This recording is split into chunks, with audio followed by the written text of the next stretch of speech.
A 21-year-old woman has been acquitted of headbutting a policeman after a magistrate found police evidence was unreliable and inconsistent. Penelope Chalice had been charged with assaulting Senior Constable Mark Johnson during a Spring in the Valley event in 2009. Penelope Chalice couldn't hide her relief as she emerged from court after being acquitted of assaulting Senior Constable Mark Johnson. It was like an axe hanging over my head, so I'm just so happy that it's all over. I can get on with my life. It was this footage, taken by a police officer, that was the key to her defence. It shows her being frog-marched and pushed into a police van.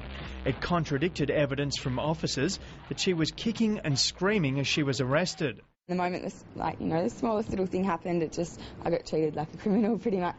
The officers left Ms Chalice with Senior Constable Johnson, who dragged her to the other side of the van, grabbed her wrists and pinned her by the throat. She then struggled against the officer, headbutting him. Magistrate Elaine Campione found the reason for arresting Ms Chalice was erroneous, that Ms Chalice was subjected to unlawful restraint, and the contact with Mr Johnson's head was accidental and not intended. I think they treated me in a very disrespectful and bad manner. The magistrate also found parts of the police evidence implausible, unreliable and inconsistent with the video evidence. But WA Police released a statement saying they don't endorse the use of personal recording devices by officers, and the organisation couldn't retrieve and store the amount of data that would be generated. Ms Chalice says it was crucial in proving her innocence. It showed the true events, really, and it gave the judge a bit of a perspective on what actually happened on the day. Police will hold an internal investigation, including an independent review by an officer from the Director of Public Prosecution's office.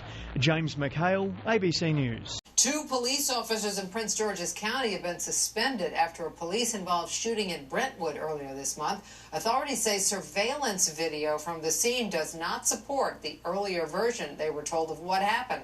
News 4's Darcy Spencer reports.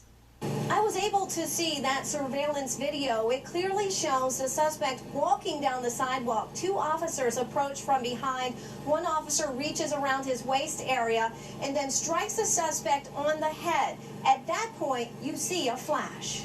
The video was taken by this surveillance camera outside Parkinson Construction in Brentwood.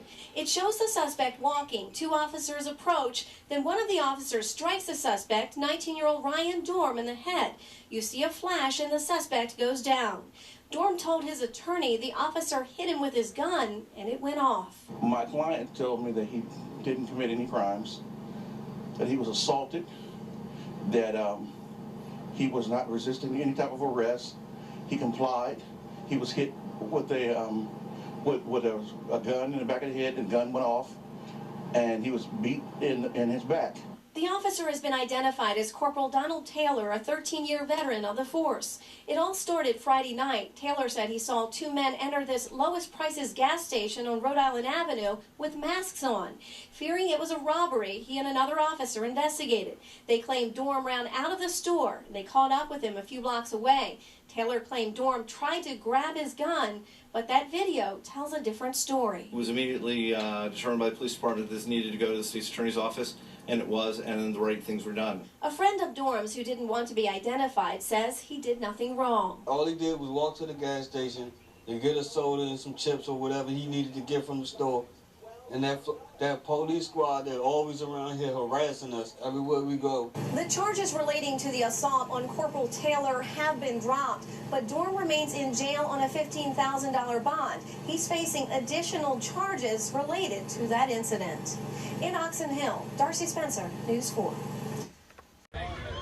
While Richmonders set out to paint the town green at Shamrock the Block, YouTube video shows at least one police officer seeing red at the actions or words said to him while he was making an arrest. 22-year-old Jason Dotson of Colonial Heights is the man in the video seen having the physical altercation with a member and eventually several members of RPD.